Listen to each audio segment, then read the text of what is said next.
Okay, so say you need to measure something. Like maybe it's for a project around the house, or maybe you're tackling a bigger job. Whatever it is, chances are you're reaching for that trusty tape measure.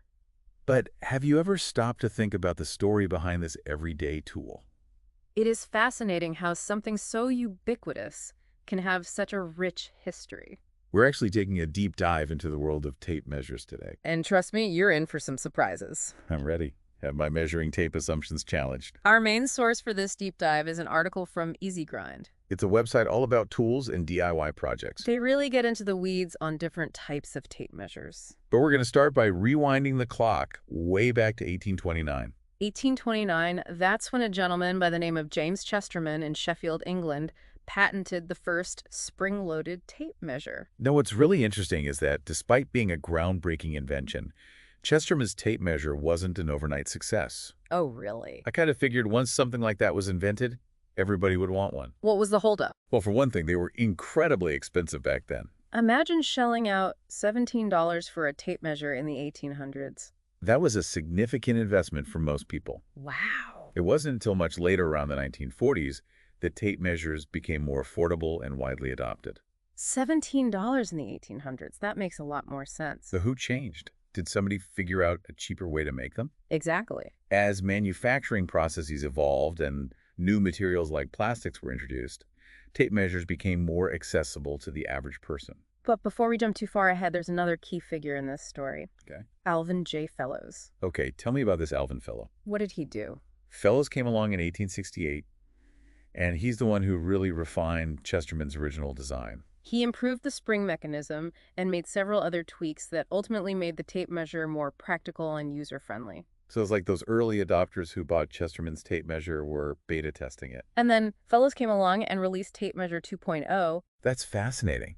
It makes you think about all the other tools we use today that have gone through similar journeys. Like what started as a luxury or a specialized tool eventually just becomes commonplace. Absolutely. And speaking of commonplace, it's easy to think of a tape measure as well, just a tape measure. But you'd be surprised by the sheer variety of tape measures out there. Our Easy Grind article compares it to the diversity you see with hammers or screwdrivers. Each type fine-tuned for specific tasks. I bet you have a few different types yourself. Honestly, I've never even thought about it. I've got my trusty pocket tape measure that I use for pretty much everything. But now I'm really curious, where do we even begin with all these different types? Well, let's start with a familiar friend. The fabric tape measure. Okay. You've probably encountered these in your sewing kit or at a tailor shop. They're typically made of soft, flexible material like cloth or fiberglass. And as the name suggests, they're primarily used for taking body measurements or measuring fabric. Oh, right. I've definitely got one of those tucked away in my sewing basket. Um, it's a lifesaver when I'm trying to measure something curved or awkwardly shaped. You couldn't really do that with a regular tape measure. Exactly. Their flexibility is key for those kinds of tasks. And they often come in longer lengths than your standard pocket tape measure. Up to 120 inches. Wow. That's essential for anyone working with large pieces of fabric or taking measurements for things like curtains or dresses. Okay, that makes total sense. Now, how about those heavy-duty ones I've seen construction workers using? They look like they could measure a football field. You're probably thinking of surveyor tape measures These beasts can extend up to 500 feet. and are specifically designed for measuring long distances and uneven terrain. Okay. Think about it. If you're surveying a piece of land, you need something durable and accurate that can handle bumps and curves without compromising the measurement. 500 feet. It boggles my mind trying to picture someone actually using one of those. I guess that's where the saying, measure twice, cut once, really comes in handy. Absolutely. Yeah. Especially when you're dealing with those kinds of distances. Now, on the other end of the spectrum, you have your pocket or spring return tape measures. These are the ones we're all most familiar with, compact. Portable and perfect for everyday tasks around the house. Oh yeah, the workhorse of the measuring world. I love that satisfying whiz sound they make when they retract. And the little locking mechanism is a game changer. No more trying to hold the tape steady with one hand while you mark with the other. That locking mechanism was a significant innovation for sure. It made it possible for one person to take accurate measurements, which was a huge time saver, especially for professionals. Right. And just like with fabric tape measures, pocket tape measures come in various lengths, typically ranging from 6 to 35 feet. So you can choose the size that best suits your needs. Options are always good. It's funny, I never realized how much thought went into designing something as seemingly simple as a tape measure. But speaking of design, the article mentioned that they can be made from different materials. What's the deal with that? Ah, yes. The materials used in a tape measure can greatly impact its durability cost and overall performance. For example, metal cases are incredibly sturdy and can withstand a lot of wear and tear. Making them a good choice for professionals or anyone who uses their tape measure frequently. Okay, so those are the ones I've seen on construction sites. They look like they could survive a hurricane. But they're probably a bit overkill for just measuring furniture. You're right, for everyday tasks, a plastic case will do just fine. They're lighter weight, more affordable, and still hold up well to regular use. But it's not just about the case. The material of the tape itself is also important. That's true.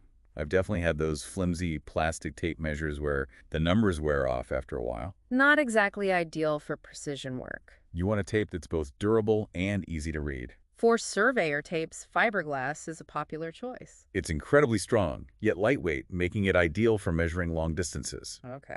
Plus, it's resistant to stretching and shrinking, ensuring accuracy, even in varying temperatures. So that's why those giant surveyor tapes are always wound so loosely on those big wheels. It's all about that flexibility, And right? it's funny, you'd think something as thin as a tape measure wouldn't need to be flexible. But it makes sense when you think about it that way. Exactly.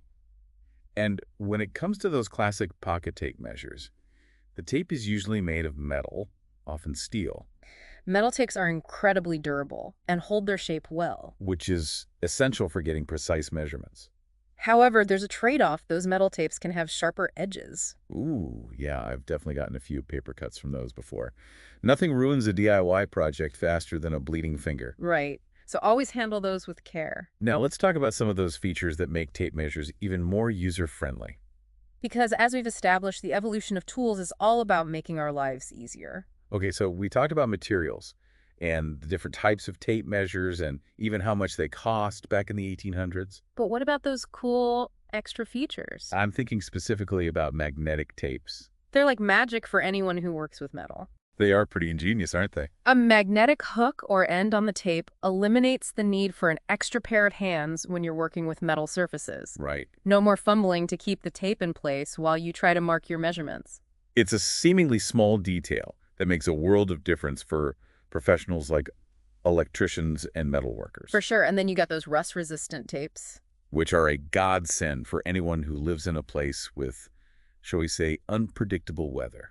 I've definitely learned the hard way that not all tape measures are built for the great outdoors. True. Moisture and metal don't always play nicely together. Rust-resistant coatings and tapes have become increasingly popular, especially for those who work outdoors or in damp environments. It's all about extending the life of your tools and ensuring they can handle whatever conditions you throw at them. Makes sense. So we've covered a lot of ground here. From the surprisingly high cost of those early tape measures To the evolution of materials. and those clever little features that make our lives easier. It's amazing how much there is to learn about something as seemingly simple as a tape measure. It really makes you appreciate the ingenuity that goes into the tools we often take for granted. And it makes you wonder what's next for the tape measure. That's a great question. We live in a world of lasers and smartphone apps that can measure distances and all sorts of futuristic gadgets. What does the future hold for this surprisingly enduring tool? Well, our Izzy Grind article touched on how tape measures have evolved over time. And I think that evolution will undoubtedly continue. Perhaps we'll see even more durable and specialized materials integrated digital displays. Or maybe even tape measures that can communicate with other tools wirelessly. Ooh, now those are some interesting possibilities. I'm excited to see what the future holds for the tape measure. Maybe one day there'll be a collector's item like those vintage woodworking tools you see in antique shops. Perhaps. But for now, I think it's safe to say the tape measure has earned its place as a staple in our toolboxes and sewing kits. It's a testament to practicality, simplicity, and the enduring power of a good idea. Couldn't have said it better myself.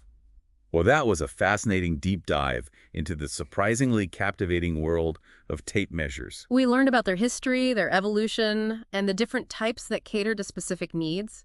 Who knew there was so much to uncover? Indeed. It just goes to show that sometimes the most everyday objects have the most extraordinary stories to tell. Absolutely. So next time you reach for your trusty tape measure, take a moment to appreciate its journey and the ingenuity behind it. And if you have any fun tape measure stories or predictions for the future of this classic tool, be sure to share them with us on social media. We'd love to hear from you. Until next time, keep those measuring tapes handy and those minds curious.